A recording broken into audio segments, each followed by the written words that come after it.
Tamil news நேயர்களுக்கு வணக்கம். இன்றைய சிறப்பு நேர்காணலில் நம்ம இணைந்திருப்பவர் திராவிட வெற்றி கழகத்தினுடைய முதன்மை செயலாளர் மரியாதைக்குரிய திரு வல்லம் பஷீர் அவர்கள். சார் வணக்கம். வணக்கம் சார். திராவிட முன்னேற்ற கழகத்தின் சார்பில் தொடர்ந்து இந்த ஆட்சி ரொம்பலாம் நிலைக்காது, விரைவில் பொது தேர்தல் வரும் அப்படிங்கிற டோன்ல தலைவரும் பேசினாரு திரு மு.க. ஸ்டாலின். இப்போ அடுத்த கட்ட தலைவர்களும் தொடர்ந்து பேசிட்டு இருக்காங்க. அதுல குறிப்பா திரு அனிதா ராதாகிருஷ்ணன் அவர்கள் திருப்பி மீண்டும் நேற்று ஒரு பொது மேடையில பேசியிருக்காங்க. 6 மாதத்தில் மீண்டும் திரு மு.க. ஸ்டாலின் முதல்வர் ஆவார். எம்எல்ஏக்கள்லாம் ரொம்ப கொதிப்புல இருக்காங்க. அவங்களாம் தானாவே ஆட்டோமேட்டிக்கா ராஜினாமா பண்ணிட்டு வெளியே வந்துருவாங்க. எங்க மேல பழிய தூக்கி போடுறாங்க. அவங்களுக்கு எம்எல்ஏக்களுடைய அதிருப்தியை தாங்க முடியாம, அதை தாக்கு பிடிக்க முடியாம எங்க மேல பழிய போட்டு நாங்க குதிரை பேர செய்யறோம் அப்படின்ற ஒரு இதை சொல்றாங்கன்றாரு. இந்த பேச்சினுடைய பின்னணி எப்படி புரிஞ்சுக்கிறது? அனிதா ராதாகிருஷ்ணன் அவர்கள் அண்மையில கைது செய்யப்பட்டு விடுதலையானவர். அவருக்கு ஒரு நெருக்கடி தரப்பட்டது என்பதை அவரே பட்டவர்த்தனமாக இந்த நாட்டு மக்களுக்கு சொல்லியிருக்கிறார். காவல்துறையின் மூலமாகவே நேரடியாக பேரம் பேசுகிறார்கள் என்று சொல்லி, அந்த அடிப்படையிலிருந்து இந்த அரசு எவ்வளவு மலிவான அரசாக இருக்கிறது என்கிற விமர்சனத்தை அவர் வைப்பதாகத்தான் நான் புரிந்து கொள்கிறேன். ஆனால் அவர் வைத்திருக்கக்கூடிய கருத்து ஏற்புடைய கருத்தா என்று நீங்கள் பார்க்க வேண்டும். இந்த ஆட்சி கலைஞ்சிரும் அப்படின்னா அது எதன் பொருட்டு கலையும்? சட்டமன்ற உறுப்பினர்கள்லாம் அதிருப்தியாக இருக்காங்க, அவங்க எல்லாம் எங்க பக்கம் வந்துருவாங்க அப்படின்னு சொல்றது, விஜய் செய்கிற குதிரை பேரத்தை நாமும் செய்வோம் என்று சொல்வது ஒரு சரியான அணுகுமுறையா என்பதை திராவிட முன்னேற்ற கழகத்தினுடைய தலகர்த்தர் என்கிற நிலையிலிருந்து ஆனால் அனிதா ராதாகிருஷ்ணன் அவர்கள் உணர்ந்து கொண்டு பேசினார். அனிதா ராதாகிருஷ்ணன் மாதிரியான ஆட்கள் தான் திராவிட முன்னேற்ற கழகத்துக்கு ஒரு மிகப்பெரிய சறுக்களை உருவாக்குகிறார்கள் தான் நான் புரிஞ்சுக்கிறேன். ஒரு புறத்துல சீமான் வீட்டுக்கு தாய்மாமன் சீர் கொண்டு போக்குவதும், இன்னொரு பக்கத்துல இந்த அரசு கலைஞ்சிரும், இந்த அரசு கலைக்கப்பட்டு விடும், எம்எல்ஏக்கள் எங்க பக்கம் வந்துருவாங்க அப்படிங்கிற மாதிரியான ஸ்டேட்மெண்ட் கொடுக்கிறது திராவிட முன்னேற்ற கழகம் போன்ற ஒரு அமைப்புக்கு உகந்த பேச்சோ அல்லது திராவிட முன்னேற்ற கழகத்தில் இருந்து கொண்டு பேசுகிற பேச்சோ அல்ல என்றுதான் நான் பார்க்கிறேன். ஏன்னா எடப்பாடி பழனிசாமி ஆட்சி அதிகாரத்தில் இருந்த போது எத்தனையோ வாய்ப்புகள் வந்த போதும் அண்ணன் தளபதி மு.க. ஸ்டாலின் அவர்கள் 2021 சட்டமன்ற பொது தேர்தலை சந்தித்து எடப்பாடி பழனிசாமியை வீட்டுக்கு அனுப்புவோமே தவிர, ஜனநாயக வழியில் எடப்பாடி பழனிசாமியை எதிர்ப்போமே தவிர, கொள்ளைப்புற வழியாக ஆட்சியை கைப்பற்றுகிற வேலையை ஒருபோதும் செய்ய மாட்டோம்னு சொல்லி உறுதியாக இருந்தார். அன்னைக்கு அவர் நினைச்சிருந்தாருன்னா அதிமுகவை அன்றைக்கே கபலீகரம் செய்திருக்க முடியும். அது அவருடைய நோக்கமாக இல்லை, அது அவருடைய எண்ணத்திலும் இல்லை. அப்போ அதிமுக என்கிற அமைப்பை சிதைக்காமல் ஒரு ஜனநாயக வழியில் ஆட்சி அதிகாரத்தை கைப்பற்றுகிற வேலையை 2021 சட்டமன்ற பொது தேர்தல் வரை பொறுத்திருந்து அண்ணன் மு.க. ஸ்டாலின் செய்தார். இதுதான் திமுகவினுடைய நேச்சர். அப்ப திமுகவினுடைய நேச்சருக்கு மாறா ஒண்ணு நடக்குமா அப்படின்னு கேட்டா, அது நடப்பதை திமுக எப்படி அனுமதிக்கும்? அது ஒரு ஜனநாயக படுகொலை என்று பேசுகிற இடத்தில் இருக்கிற திமுக, மாநில மக்களால் தேர்ந்தெடுக்கப்பட்டிருக்கிற ஒரு அரசை எப்படி கவிழ்க்க முடியும் என்கிற சிந்தனைக்கு போகுமா? இன்றைக்கு இந்த அரசு அமைந்ததற்கு பின்னால் ஏதோ ஒரு வகையில் திமுக பணியாற்றி இருக்கா இல்லையா? கூட்டணி கட்சிகளே சொல்றாங்கல்ல, அறுதி பெரும்பான்மை கிடைக்கலனாலும் லார்ஜஸ்ட் பார்ட்டி இன் அசம்பிளி என்கிற அடிப்படையில் அவர்களுக்கு மக்கள் அந்த உரிமையை தந்திருக்கிறார்கள். எனவே நீங்கள் வெளியிலிருந்து ஆதரவு கொடுங்கள் என்று சொல்லி அனுப்பி வைத்தார்கள். பேராசிரியர் காதர் மொய்தீன் அதைத்தான் சொல்கிறார், தோழர் சண்முகம் அதைத்தான் சொல்கிறார், தோழர் வீரபாண்டியன் அதைத்தான் சொல்கிறார், அண்ணன் திருமாவும் அதைத்தான் சொல்கிறார். இப்படித்தான் நடந்திருக்கின்றன. அப்போ இப்படிப்பட்ட ஒரு நிலையை எடுத்திருக்கிற திமுக எப்படி விஜயனுடைய ஆட்சியை கவிழ்க்கிற வேலையை செய்யும் என்று ஆனால் அனிதா ராதாகிருஷ்ணன் பேசுறாரு. அவர் பேசியது அபத்தத்தினுடைய உச்சம். அப்படி பேசுவதை மக்கள் ரசிக்க மாட்டார்கள். திராவிட முன்னேற்ற கழகத்தினுடைய மதிப்பு குறைக்கப்படும் என்றுதான் நான் பொருள் கொள்றேன். இன்னொரு பக்கம் இப்படி பார்ப்போமே, விஜய் என்ன பண்றாரு? விலை பேசி சட்டமன்ற உறுப்பினர்களை ராஜினாமா பண்ண வச்சு அதிமுகவில இருந்து தாவேகால கொண்டு சேர்த்துக்கிறாரு. நீங்க மரகதம் குமரவேலிலிருந்து எஸ்.கே. சுப்பையாவிலிருந்து இன்றைக்கு விஜயபாஸ்கர்கள் வரை அதுதான் நடந்திருக்கு. அப்போ அதே வேலையை திமுக செய்யும்னா திமுக எப்படி தாவேகாவை விமர்சிக்கிற இடத்தை பெறும்? திமுக அப்படி செய்வது திமுகவுக்கு ஒரு உகந்த செயலா அப்படின்னு கேட்டா இல்ல. திமுக ஆற்ற வேண்டிய பணி என்னன்னா, திமுகவுடைய தோல்விக்கான காரணத்தை ஆராயணும். ஏன் தோல்வியை தழுவியது? அண்ணன் மு.க. ஸ்டாலின் ஏன் தோல்வியை தழுவினாரு? சென்னையில என்ன குறைய செஞ்சாரு அண்ணன் மு.க. ஸ்டாலின்? குளத்தூர் தொகுதியை எந்த இடத்துல கீழே விட்டாரு? இல்ல குளத்தூர் தொகுதியில என்ன செய்யாம விட்டாரு? இப்படி ஆய்வுகளை மேற்கொள்ளணும். நீங்க ரிப்போர்ட்ஸை தமிழ்நாடு முழுமைக்கு கலெக்ட் பண்ணீங்க. அந்த ரிப்போர்ட்ஸினுடைய ரிசல்ட் என்ன செஞ்சிருக்கு தலைமை? அனுப்பிய குழுக்கள் எல்லாம் போய் வாங்கிட்டு கட்சிக்காரங்களுடைய கருத்துக்களை கேட்டு கொண்டு தலைமையிட்ட ஒப்படைச்சிட்டாங்க. ஒப்படைச்ச பிறகு தலைமை என்ன முடிவு பண்ணிச்சு? தலைமை என்ன நிர்வாக சீர்திருத்தத்தை செஞ்சிருக்கு? இதன் பிறகு வரப்போகிற இடைத்தேர்தலுக்கான வியூகத்தை என்ன வைத்திருக்கு திமுக? இப்ப கூட்டணி கட்சிகள் இல்லைன்ற சூழல் வந்துருச்சு. கூட்டணி கட்சிகள் இல்லைன்ற சூழல் வந்துருச்சு. எஞ்சி இருப்பது யாரு? நாங்க இருக்கிறோம், மனிதநேய மக்கள் தேமுதிக. கட்சி இருக்கு, மனிதநேய ஜனநாயக கட்சி இருக்கு, தேமுதிக இருக்கு, இந்த மாதிரியான கட்சிகள். இவங்களையாவது மொபிலைஸ் பண்ணிட்டீங்களா முதல்ல? கூட்டணி என்று ஒன்று இருக்கிறதுன்றதை உறுதிப்படுத்திட்டீங்களா முதல்ல? இப்ப இடைத்தேர்தலுக்கான வியூகம் என்ன செய்யலாம் அப்படிங்கிற கருத்துக்களை கேட்டீங்களா? இல்ல மாவட்ட செயலாளர்களிடத்துல இடைத்தேர்தலுக்கு ஆற்ற வேண்டிய பணிகளை, வியூகங்களை விவரித்து பேசிட்டீங்களா? பறவையின் கழுத்தும் அம்பின் முனையும் தான் கண்களுக்கு தெரியணும்னு அண்ணா தேர்தல் காலத்துல. ஏதோ வரப்போகுது இடைத்தேர்தல். எத்தனை தொகுதிக்கு வரப்போகுதுன்னு தெரியல. 20 தொகுதிக்கு வரும்ன்றாங்க இடைத்தேர்தல். அப்ப அந்த 20 தொகுதியில என்ன செய்ய போகுது திமுக அப்படிங்கிற ஒரு கேள்வி இருக்கு இல்லையா? இதையெல்லாம் செய்யாம இந்த மாதிரியான ஒரு நியூசன்ஸ் ஆன பேச்சு, நான் அதை நான்சென்ஸ்ன்னு சொன்னா ரொம்ப தப்பா போயிடும், அதனால நியூசன்ஸ் சொல்லிடுறேன். அந்த நியூசன்ஸ் ஆன பேச்சு அப்படிங்கிறது மக்களை ஒரு குழப்பமான மனநிலையில் கொண்டு போய் விடும். திமுக என்ன செய்ய போகுது? திமுக ஒருவேளை குதிரை பேரத்தை நடத்துதோ, ஒருவேளை தாவேகாவுல ஏற்கனவே அவங்க சொன்னது மாதிரியான வேலையை திமுக செய்தோ, தாவேகா தரப்பு அதை தானே சொல்றாங்க, எங்களை விலை பேசுறாங்க, எங்களை வாங்குறாங்க, இவங்க மட்டும் பண்றது நியாயமா அப்படின்னு சொல்லிதானே ஏற்கனவே ஒரு திருநாவுக்கரசுன்னு சொல்லக்கூடிய ஒரு நபரை கைது பண்றாங்க. பத்திரிகையாளர் விஜயனை வந்து அதுக்காக அழைத்து விசாரிக்கிறாங்க. அதன் பொருட்டு திமுகவின் மீது கல்லெறிகிற வேலையை செய்யறாங்க இல்லையா? அப்ப இதற்கு வலு சேர்க்கிற விதமாக அனிதா ராதாகிருஷ்ணன் போன்றவர்கள் பேசுவது என்பது திராவிட முன்னேற்ற கழகத்துக்கு பின்னடைவை ஏற்படுத்தும். திராவிட முன்னேற்ற கழகம் இது போன்ற செயல்களில் ஈடுபடுகிற கட்சி அல்ல. அதனுடைய இயங்கியல் என்பது வேறு, அதனுடைய பாதை என்பது வேறு, அதனுடைய பயணம் என்பது வேறு. அது ஜனநாயக பயணத்தில் இருக்கக்கூடிய அமைப்பு. எனவே அதற்குண்டான பணியை தான் அது செய்யும். இந்த வேலையெல்லாம் அது செய்யாது. அதை திமுக காரரே ஒரு சாட்சியாக பகிர்வது என்பது, திமுக காரரே அப்படி பேசுவது என்பது ஏற்புடையதாக இல்லை. இது மக்கள் ரசிக்க மாட்டார்கள் தான் நான் பாக்குறேன். சார், இப்போ உங்களுடைய கருத்திலிருந்து நான் உள்வாங்கிக் கொள்வது, இது போன்ற பேச்சுக்கள் விஜயை தான் வலு சேர்க்கும் விதமாக இருக்கும். எதிரிகளுக்கு நாம வந்து இரையாயிடக்கூடாது அப்படிங்கிறதுல நீங்க வந்து அச்சமூட்டி எச்சரிக்கிறீங்கிறதுனால உணர்ந்துக்க முடியுது. இப்போ இப்போ ஒரு சில இப்போ இந்த வாரம் முழுவதுமே நம்ம பார்த்தாலும் திமுக ஒரு அப்போசிஷன் பார்ட்டியா அவ்வளவு சிறப்பா செய்வாங்க. அவங்கள்ட்ட கத்துக்கணும் எப்படி எதிர்க்கட்சியா இருக்கணும் அப்படிங்கிற அளவுக்கு பேசப்படக்கூடிய ஒரு கட்சி. தலைவரும் எதிர்க்கட்சி தலைவரும் இல்லாத இந்த சமயத்தில் அவங்க 2 பேரும் வெளிநாட்டுல இருக்காங்க. பெருசா இங்க தமிழ்நாட்டுல ஒரு அப்போசிஷன் ரோல் நடந்த மாதிரியே இந்த சில நாட்களா நம்ம வந்து தெரியலையே. ஏதாவது இஷ்யூஸ் இப்போ வந்து லாக்அப் மரணங்கள் ஏற்பட்டிருக்கு. ஊழல் புகார்கள் வந்து அடுத்தடுத்து முன்வைக்கப்படுகிறது. இந்த மாதிரியான மக்கள் இஷ்யூஸ் எல்லாம் இந்நேரத்துக்கு வந்து அது அரசு கவனத்திற்கு கொண்டு சென்று மக்கள் மத்தியில் அது வந்து எடுத்துரைக்கக்கூடிய இடத்தில் திராவிட முன்னேற்ற கழகம் இருந்திருக்கிறது. அது அந்த இடத்துல அவங்க வந்து செஞ்சாங்களா சிவனேன்னு தங்களோட கடமைகளை? அதை விட்டுட்டு இப்படிப்பட்ட ஒரு பேச்சுக்களை பேசுவதுங்கிறது எப்படி ஒரு என்ன மாதிரியான அணுகுமுறை? இல்ல, திராவிட முன்னேற்ற கழகத்தினுடைய செயல்பாடு என்பதே தேர்தலுக்கு பிறகு கொஞ்சம் வியக்க வைப்பதாகவே இருக்கு. திமுக நீங்கள் குறிப்பிட்டதை போல எதிர்க்கட்சியாக இருக்கிற போதுதான் பலமான பேரியக்கமாக செயல்படும். எதிர்க்கட்சியாக இருக்கிற போதுதான் அழுத்தமான நிலைப்பாட்டோடு அது இயங்கும். இதுதான் இதுவரைக்கும் திராவிட முன்னேற்ற கழகத்தினுடைய வரலாறு. இப்ப பாத்தீங்கன்னா இந்த தேர்தல் தோல்விக்கு பிறகு ஒரு பின்னடைவும் ஒரு சோர்வும் திராவிட முன்னேற்ற கழகத்தில் ஏற்பட்டிருக்கு அப்படிங்கிறத நீங்க வந்து மறுக்கவே முடியாது. நீங்க சொன்னீங்க எதிர்கட்சி தலைவரும் இல்லை, கட்சியினுடைய தலைவரும் இல்லை, இந்த நேரத்தில் கட்சி இயங்கணும். எதிர்கட்சி தலைவரும் இங்க இருக்கும்போது என்ன செஞ்சாங்கிற கேள்வி இருக்குல்ல. அப்போ வலிமையான எதிர்ப்பை பதிவு செஞ்சுட்டாங்களா அப்படின்னா, அன்றாட பிரச்சனைகளை அண்ணா அறிவாலயத்தில் உட்கார்ந்து கொண்டு பத்திரிகையாளர் சந்திப்பின் மூலமாக பேசுகிறார்களே தவிர அதை கடந்து வேற என்ன திராவிட முன்னேற்ற கழகம் செஞ்சிருக்கு அப்படின்னா, திராவிட முன்னேற்ற கழகம் இன்னும் தோல்வியிலிருந்து மெல்ல மெல்ல மீண்டு வருகிறது என்றுதான் நான் புரிந்து கொள்கிறேன். அது திமுகவினுடைய இயல்புக்கு மாறான நடவடிக்கை. எப்படி அனிதா ராதாகிருஷ்ணன் பேசுறது திமுகவினுடைய இயல்புக்கு மாறோ, அதே மாதிரிதான் திமுக பொறுமையா மெல்ல எழுந்து வரும். திமுக விழுந்த இடத்தில் தடம் தெரியாமல் எழுந்து நிற்கிற அமைப்பு. அப்படிதான் அது செயல்படணும். ஆனா அது அப்படி செயல்படலை. அது ஏன் செயல்படலைன்னு திமுக தான் ஆய்வு மேற்கொள்ளணும். நம்ம போய் திமுக ஆலோசனையா சொல்ல முடியும்? திமுக வழிநடத்துகிற இடத்தில் நாம் இருக்கிறோமே தவிர திமுகவை வழிநடத்துகிற இடத்தில் நாம் இல்லை. அதனால திமுக இதை வந்து ஆய்வுக்கு உட்படுத்தணும். அப்புறம் இன்னொரு முக்கியமான விஷயம் என்ன அப்படின்னு கேட்டீங்கன்னா, இன்னைக்கு இருக்கிற அரசியல் சூழலை திமுக கையாளுகிற விதம் என்பது ஒரு சரியான விதமாக தென்படவே இல்லை.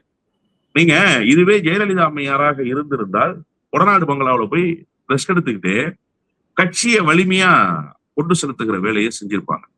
கட்சி வலிமையா எதிர்கட்சியுடைய வேலையை செஞ்சிருக்கோம்.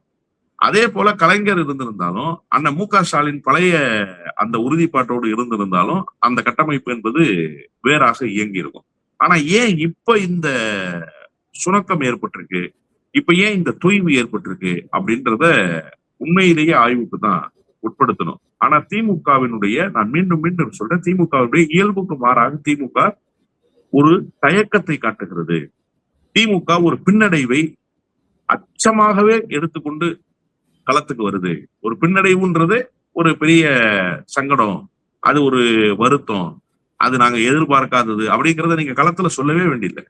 அது ஏன் திமுக அப்படி நினைக்கிறாங்க அப்படின்றது தெரியல. திமுகனா நான் திமுகவினுடைய ஒட்டுமொத்த ஸ்ட்ரக்சர் சொல்லல. திமுகவில் இருக்கக்கூடிய சிலருக்கு அந்த பின்னடைவு, சிலருக்கு அந்த எண்ண ஓட்டம் இப்படி உருவாகி இருக்கிறது அப்படிங்கிறது திமுகவுக்கு ஒரு மிகப்பெரிய தொய்வை மீண்டும் மீண்டும் மீண்டும் களத்துல தரும். களம் தயாராக இருக்கு சார். அந்த களத்தை நீங்க உங்களுக்கு உகந்ததாக மாற்பிக்கிறது தான் திமுகவினுடைய பாணி. திமுக அப்படிதான் கடந்த காலத்துல செஞ்சிருக்கு. திருமண வீடுகள்ல தான் அரசியல் பேசும், திருமண நிகழ்வுகள்ல போய் தான் கருத்துக்களை சொல்லும். இப்படி எல்லாம் கிடைக்கிற வாய்ப்புகளை கிடைக்கிற இடங்களில் எல்லாம் பயன்படுத்தி இருக்கு திமுக. ஆனா இன்றைக்கு ஒரு அலங்கோல அரசு நடக்கிற போது திமுக வலிமையாக, நான் மீண்டும் சொல்கிறேன், சட்டப்பேரவையில் செய்தது என்பது ஜனநாயக கடமை. அது நிச்சயமாக செய்தாக ஒண்ணு. அதை எதிர்க்கட்சி தலைவர் ரொம்ப சிறப்பா செயல்பட்டார். பேச சொல்லுங்கன்னு சொன்னது, முதலமைச்சருடைய உண்மை முகத்தை தோலுரித்து காட்டினது, முதலமைச்சரினுடைய அந்த கையாலாகாத தனம்ன்ற ஒண்ணு இருக்கு இல்லையா, அதை எதிர்கொண்டது, இதெல்லாமே ரொம்ப சூப்பர் பர்ஃபார்மன்ஸா அவரு கொடுத்தாரு. அதுல ஒண்ணும் மாற்று கருத்தே கிடையாது. ஆனா களத்துல என்னவாக இயங்குறீங்க, களத்துல என்னவாக செயல்படுறீங்க, ஏன் அதை செயல்படுவதற்கு ஒரு சின்ன தயக்கத்தை காட்டுறீங்க அப்படின்னு பார்த்தா, உண்மையிலேயே திமுக அதை சரி செய்து. அதனாலதான் நான் சொன்னேன், ரிப்போர்ட் வாங்கினீங்க, ரிசல்ட் என்னன்னு கேட்கிறோம். ரிப்போர்ட் வாங்கினீங்கல்ல, தமிழ்நாடு முழுக்க கழகத்தினுடைய குரலை கேட்டீர்கள். கேட்ட குரலுக்கு செவிசாய்த்தீர்களா? செவிசாய்த்திருந்தால் அதனுடைய நடவடிக்கை என்ன அப்படின்றதுதான் இங்க இருக்கக்கூடிய கேள்வி. எனவே திமுக இன்னும் வேகமாக இயங்க வேண்டிய கட்டாயம் தமிழ்நாட்டுக்கு இருக்கிறது. அது இயங்கும்னு நான் உறுதியா நம்புறேன்.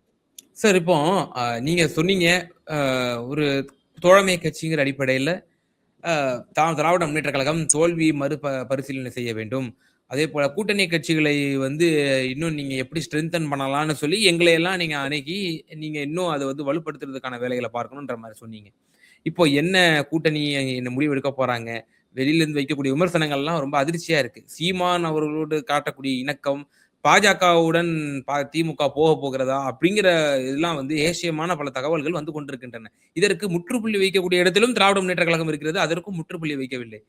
மாறாக உங்களுடைய தலைவர் இன்றைய நேற்று தினம் ஒரு ஸ்டேட்மெண்ட் விட்டிருந்தாங்க. டெல்லியில திரு வைகோ அவர்கள் ஒரு புத்தக வெளியீட்டு விழாவை நடத்த போகிறார். அந்த புத்தக வெளியீட்டு விழாவில் ராகுல் காந்தியும் முதலமைச்சர் விஜயும் கலந்து போவதாக ஒரு தகவல். அதற்கு உங்களுடைய தலைவர் என்ன கற்பிக்கிறாரு? வைகோ பிஜேபி பக்கம் கொண்டு போறதுக்கு விஜய பிளான் பண்ணிட்டு இருக்காரு அப்படின்னு சொல்றாரு. ஒரு காங்கிரஸ் தேசிய தலைவர் ராகுல் காந்தி இவருக்கு அந்த கூட்டணியில் இருந்து கொண்டிருக்கிறார். இவரை எப்படி அங்க கொண்டு போக முடியும்? திமுக தான் பாஜக பக்கம் நெருங்கி கொண்டிருக்கிறது அப்படின்னு ஒரு பக்கம் வலுவான ஒரு பேச்சு போய் கொண்டிருக்கிறது. திராவிட முன்னேற்ற கழகமும் அறுதிட்டு உறுதிப்பட அதை மறுக்கவில்லை. ஆனால் உங்கள் தலைவர் விஜய் வைகோ அந்த பக்கம் கொண்டு சென்றுட்டு இருக்கிறாரு அப்படின்ற ஒரு குற்றச்சாட்டை முன்வைக்கிறாரு. இதனுடைய பின்னணி முதல்ல உங்க கேள்வியினுடைய முதல் பத்திக்கு நான் வந்துடுறேன். சீமானோடு கூட்டணி, பாரதிய ஜனதாவோடு கூட்டணி, இவையெல்லாம் பேசப்படுகிற செய்தி தான். திமுக வலிமையாக மறுக்கல. திமுக எல்லாத்தையும் மறுத்துக்கிட்டே இருக்கணுமா? தன்னுடைய நெஞ்சை பிளந்து திமுக காட்டிக்கிட்டே இருக்கணுமா? இந்த பாரு, நான் எவ்வளவு சுத்தமா இருக்கேன், எவ்வளவு தூய்மையா இருக்கேன், எவ்வளவு நேர்மையா இருக்கேன். அதெல்லாம் திமுகவினுடைய பாணி. போகிறவர்கள் வருகிறவர்கள் எல்லாம் 1000 கருத்துக்களை 1000 விதமாக தூக்கி வீசுவார்கள். அதற்கெல்லாம் திமுக எதிர்வினையாற்ற முடியாது. நான் என்ன புரிஞ்சுக்கிறேன் அப்படின்னா, எங்காவது ஒரு இடத்தில் பாரதிய ஜனதா கட்சியினுடைய நிலைப்பாட்டை ஆதரிக்கிற இடத்தில் திமுக இருந்திருக்கா? அண்மையில பேராசிரியர் காதர் மைதீன் அவர்கள் சொன்னாங்க, பாஜக எதிர்ப்பல்ல எங்களுடைய நோக்கம், எங்களுடைய நோக்கம் என்பது வேறு அப்படின்லாம் சொன்னாங்கல்ல. அந்த மாதிரியாவது ஒரு கருத்தை சொல்லிருச்சா திமுக? இல்ல இல்லையா? வலிமையாக இப்போதும் டெல்லியில் ஆற்ற வேண்டிய பணிகள் குறித்து வெளிநாட்டில் உட்கார்ந்து கொண்டே இணைய வாயிலாக தன்னுடைய நாடாளுமன்ற உறுப்பினர்களை அழைத்து கூறு திட்டுகிற வேலையை செய்யறாரு திமுகவினுடைய தலைவர், இல்லையா? அதுல என்ன சொல்றாருன்னா, நாம யாரு கூடயும் சேர வேண்டிய அவசியம் இல்லை. அதே நேரத்துல பாரதிய ஜனதா கட்சி மக்கள் விரோத செயலில் ஈடுபடுமேயானால், ஜனநாயகத்துக்கு பேராபத்தை ஏற்படுத்தக்கூடிய மசோதாக்களை கொண்டு வருமேயானால், அப்படிப்பட்ட நடவடிக்கைகள் நாடாளுமன்றத்தில் அமையுமேயானால் அதை வலிமையாக நாம் எதிர்க்க தவறிவிடக் கூடாதுன்ற. இதை நீங்க எப்படி புரிஞ்சுக்கிறீங்க?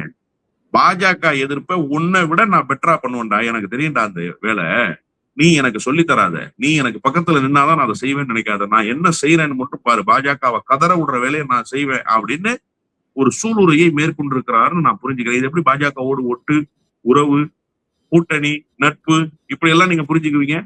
சரி, இன்னொரு பக்கம் சீமானோடு நெருக்கம் காட்டுகிறார் அப்படின்னா, சீமானோடு பொது வெளியில் 2-3 திருமண நிகழ்வுகளில் பங்கேற்றாங்க. அண்ணன் துறைமுகம் காஜா விட்டு திருமணம், அதுக்கப்புறம் அண்ணன் கௌதம விட்டு திருமணம், இப்படி திருமணங்களில் பங்கேற்றதை வைத்து சொல்கிறார்கள். அப்படி ஒரு சந்தேகம் எனக்குள்ளும் இருந்தது. நான் உங்ககிட்ட தான் பேசினேன், தமிழ் நியூஸ்ல தான் பேசினேன். ஒருவேளை சீமான் திமுக கூட்டணிக்கு வருவாரே ஆனால், திமுகவோடு சேருவாரே ஆனால், திமுகவை வலிமையாக நானே எதிர்ப்பேன்னு சொன்னேன். அதன் பிறகு திராவிட முன்னேற்ற கழகத்தினுடைய முன்னணி தலகர்த்தர்கள் பலர் அழைச்சு, நீங்களே இப்படி பேசலாமா, இது சரியா, திமுக அப்படியெல்லாம் ஒரு நிலைப்பாட்டை எடுத்துருமா, அப்படி எல்லாமா திமுக இருக்கு, அப்படியெல்லாம் திமுகவுக்கு எந்த எண்ணப்பாடும் இல்லை, அப்படி ஒரு இடத்தில் திமுகவும் இல்லை என்பதை விளக்கினார்கள். அதை நான் புரிஞ்சுக்கிறேன். திமுகவினுடைய உள்ளுணர்வு என்ன அப்படிங்கறத என்னால புரிஞ்சுக்க முடியுது. எனவே திராவிட முன்னேற்ற கழகம் இந்த 2 கட்சிகளோடும் கூட்டணி வைத்துக் கொள்கிற நிலையிலோ அல்லது தேர்தல் அரசியலுக்காக இவர்களை பயன்படுத்துகிற நிலையிலோ இல்லை. எனவே 2 கட்சியோடும் கூட்டணி வைத்துக் கொள்கிற நிலையில் திமுக இல்லை. அடுத்து நீங்க முக்கியமான செய்தி ஒண்ண டச் பண்ணிருக்கிறீங்க. என்ன அப்படின்னு சொன்னா, வைகோவினுடைய நாடாளுமன்ற பணிகள் குறித்த புத்தகம். ஏற்கனவே நாடாளுமன்றத்தில் வைகோன்னு புத்தகத்தை தொகுத்தாச்சு. இப்ப இந்த புத்தகத்தை தொகுக்கிறார். இந்த புத்தகத்தை வெளியிடுவதற்கு முதல்ல யாருகிட்ட அணிந்துரை கேட்கிறாருன்னா, தமிழ்நாடு முதலமைச்சராக அன்றைக்கு இருந்த அண்ணன் மு.க. ஸ்டாலின் அணிந்துரை கேட்கிறார். அவரும் அணிந்துரை கொடுக்கிறார். நீங்க தான் வெளியிடணும்னு அவர்கிட்ட கேட்கிறார். நான் தேதி தர்றேன்னு அண்ணன் மு.க. ஸ்டாலின் சொல்றாரு. திடீரென அவருக்கு ஏற்பட்ட புதிய உறவு, புதிய நட்பு, புதிய பாசம், அவர் இந்த பக்கம் இப்ப நிக்கிறாரு. இங்க வெளியிடுறதுக்கு விஜயை கூப்பிடுறாரு. விஜயும் வருவதற்கு ஒப்புக்கொள்கிறார். ராகுல் காந்தியினுடைய தேதியை பெற்றுக்கொள்கிறார். பெற்றுக்கொண்டுட்டு அடுத்து என்ன பண்றாருன்னா, நேரா சிபி ராதாகிருஷ்ணனை போய் பாக்குறாரு. அவரே சொல்றாரு, சிபி ராதாகிருஷ்ணனை பார்த்தேன், சிபி ராதாகிருஷ்ணன் கிட்ட பேசியிருக்கேன், விஜய் வர்றாரு, நீங்க வரணும், இது ஒரு நல்ல துவக்கமாக இருக்கும்னு நான் அவர்கிட்ட சொன்னேன்னு சொல்றாரு. வாட் இஸ் மீன் பை நல்ல துவக்கம்? நீங்க அதை புரிஞ்சுக்கணும் இல்லையா? வைகோவினுடைய வேலையை புரோக்கர் வேலை செய்யறதுதான். அப்ப அந்த புரோக்கர் வேலையை தொடர்ச்சியாக செய்து கொண்டிருக்கிற வைகோ இப்போது பாஜகவுக்கும் தாவேகாவுக்கும் இடைப்பட்ட தரகர் வேலையை செய்ய துவங்கி இருக்கிறாரு அப்படிங்கறதான் எங்க தலைவர் சொல்லியிருக்காரு. ஏன்னா 2014 தேமுதிக, பாமக உள்ளிட்ட கட்சிகளை தேசிய ஜனநாயக கூட்டணியில சேர்க்கறதுக்கு புரோக்கர் வேலை பார்த்தவர் அவர் தான். 2016 மக்கள் நல கூட்டணியில தேமுதிகவை ஜி.கே. வாசனை கொண்டு சேர்த்து அதிமுகவை வெற்றி பெற வைப்பதற்கு திரைமறைவில் வேலை பார்ப்பதற்கு ஒரு புரோக்கர் வேலை பார்த்தவர் அவர் தான். இது தொடர்ச்சியாக அவர் செய்து வருகிற வாடிக்கையான நடவடிக்கை. இப்போதும் அந்த வேலையை தான் செய்யறாரு. ராகுல் காந்தி வராரு, அது எப்படிங்க பாசிபிள்? காங்கிரஸ் கூட்டணிக்குள்ள இருக்கு, அது எப்படிங்க பாசிபிள்னா, கூட்டணி என்பது நேராக வைத்துக் கொள்வது மட்டும் அல்ல. நல்லா நீங்க புரிஞ்சுக்கங்க. கூட்டணின்னா நேரா போய் வச்சு தொகுதிகளை பங்கிட்டு கொண்டு போறது மட்டுமல்ல. இதுவரை பாரதிய ஜனதா கட்சி செய்திருக்கிற ஏதாவது ஒன்றை விஜய் எதிர்த்தாரா? சொல்லுங்க. விஜய் எதிர்த்தாரா? இல்ல. எங்காவது ஒன்றை தாவேகா கண்டிச்சிருக்கா? இல்ல. அப்போ இந்த உறவை மேம்படுத்துறதுக்கு ஒரு ஆள் வேணும்ல, அந்த வேலையை தான் வைகோ செய்ய போறாரு. தேர்தல் கூட்டணி நீங்க நினைச்சிடாதீங்க, கூட்டணி அமைச்சிருவாங்க நீங்க நினைச்சிடாதீங்க. பாரதிய ஜனதா கட்சி எதை சொல்கிறதோ அதை நாங்கள் செய்து விடுவோம், அதை எங்க மாநிலத்தினுடைய முதலமைச்சர் செஞ்சிருவாரு, அதனால நீங்க கவலைப்பட தேவையில்ல. எங்க மாநில அரசின் மீது எந்த விதமான நடவடிக்கைகளும் வந்துடாம அல்லது மாநில அரசு மேற்கொள்கிற முயற்சிகளுக்கு தடைகள் வந்துடாம நீங்க பாத்துக்கங்கன்னு சொல்லி ஒரு செட்டிங் போடுற வேலை இருக்குல்ல, அந்த வேலையை வைகோ செய்யறதுக்கு போறாரு. ஒண்ணு வேணாம் சார், நான் ரொம்ப சிம்பிளாவே வர்றேன். வைகோ ஒரு மாநிலங்களவை உறுப்பினராக திமுக சார்பில் அனுப்பப்பட்டவர் தானே. முதலமைச்சர்களுக்கு கொடுக்கப்படுகிற பங்களாவுக்கு இணையான பங்களாவை பாஜக வைகோவுக்கு கொடுத்துச்சு. ஏன் கொடுத்துச்சு? ஏன் சார் கொடுத்துச்சு? அவர் எம்பியா இருக்கும்போது அப்படிப்பட்ட ஒரு பங்களாவை அவருக்கு கொடுத்தார்கள். அதுக்கு என்ன காரணம்னா, இந்த மாதிரி பாஜகவுக்கு புரோக்கர் வேலை அவர் பாக்குறதுனாலதான். பாஜக அவர் அந்த வீடெல்லாம் கொடுத்து நல்லா கவனிச்சு வச்சிருந்தாங்க. இப்பவும் பாரதிய ஜனதா கட்சிக்கு ஏதாவது ஒரு வகையில் துணை நிற்க முடியும்னா வைகோ உளப்பூர்வமாக துணை நிற்பார். அப்போ பாரதிய ஜனதா கட்சிக்கு எங்காவது ஒரு வகையில் துணை நிற்க முடியும்னா உறுதியாக துணை நிற்கிற வேலையை செய்யக்கூடியவராக வைகோ வெளிப்படுவார். அப்படித்தான் இப்போதும் தாவேகாவுக்கும் பாஜகவுக்கும் இடையில் தரகு வேலை பார்ப்பதற்காகத்தான் இந்த நிகழ்வையே ஒருங்கிணைக்கிறாரு. நான் என்ன கேட்கிறேன்னா சார், திமுகவால் நீங்க நாடாளுமன்றத்துக்கு போனீங்க, உங்களுடைய இந்த நாடாளுமன்ற பணி நீங்க வெற்றி பெற்றது எல்லாமே திமுக கூட்டணியில தான். மாநிலங்களவைக்கு அனுப்பப்பட்டது எல்லாமும் திமுகவோடு தான். திமுக இல்லாமல் நீங்க ஒரே ஒரு முறை அதிமுகவோட கூட்டணியில போயிருக்கீங்க. இந்த தடவை நீங்க அந்த புத்தகத்தை ரிலீஸ் பண்ணும்போது தார்மீக அடிப்படையில் திமுகவினுடைய தலைவரை அழைத்து தானே ரிலீஸ் பண்ணணும். திமுகவோட தலைவர்கிட்ட தானே தேதி கேட்கணும். நீங்க வந்து சந்தர்ப்பவாதிங்கிறத உணர்த்துகிற விதமாக விஜய்கிட்ட போய் தேதி வாங்குறீங்க. பாரதிய ஜனதாவோடு கூட்டு வைத்து எங்காவது நீங்க வந்து அந்த நாடாளுமன்றத்துக்கு கால் எடுத்து வைக்கிற வேலையை செஞ்சிருக்கீங்களா? இல்ல இல்லையா? அப்ப பாரதிய ஜனதா கட்சியிலிருந்து ஒருவர் அழைச்சிட்டு வரணும்னு நினைக்கிறீங்க. அதுக்கு நீங்க துணை குடியரசுத் தலைவர்னு ஒரு முகமூடியை போடலாம். டிபி ராதாகிருஷ்ணன் யாரு? டிபி ராதாகிருஷ்ணன் யார்? திராவிட இயக்க சித்தாந்தத்துல வளர்ந்தவரா? தமிழ் தேசம் பேசக்கூடியவரா? அப்ப நீங்க அவரை கூப்பிடுறீங்க. சரி, இதை விட்டுருங்க. இதை விட பெரிய கொடுமை என்னன்னா, ஈழத்தமிழர்களை கொன்றொழித்து இரத்தக்கரையோடு காங்கிரஸ் கட்சி வருகிறது. பேசுனது யாரு? நீங்க தானே பேசுனீங்க. இன்னைக்கு ராகுல் காந்தி வந்து உங்களுடைய நாடாளுமன்றத்தில் ராஜீவ் காந்தி எங்கே ஓடுகிறீர்கள், இங்கே நில்லுங்கள் என்றெல்லாம் பேசியவன் இந்த வைகோ. யாரு சொல்றா? வைகோ சொல்றாரு. இன்னைக்கு ராகுல் காந்தியை கூப்பிடுறீங்க. அப்ப என்ன நோக்கம் உங்களுக்கு? அரசியல் லாப நட்ட கணக்குகளுக்காக எப்படிப்பட்ட ஒரு மோசமான வேலையும் செய்ய துணிந்திருக்கிறார் வைகோ என்பதற்கு இது ஒரு உதாரணம். அதைத்தான் அண்ணன் மல்லை சத்யா அவர்கள் குறிப்பிட்டிருக்கிறார். நிச்சயமா சார். பல்வேறு விவகாரங்கள்ல எங்க நேயர்களுக்கு ரொம்ப தெளிவா உங்களோட கருத்துக்களை பகிர்ந்தீங்க. ரொம்ப நன்றி. நன்றி.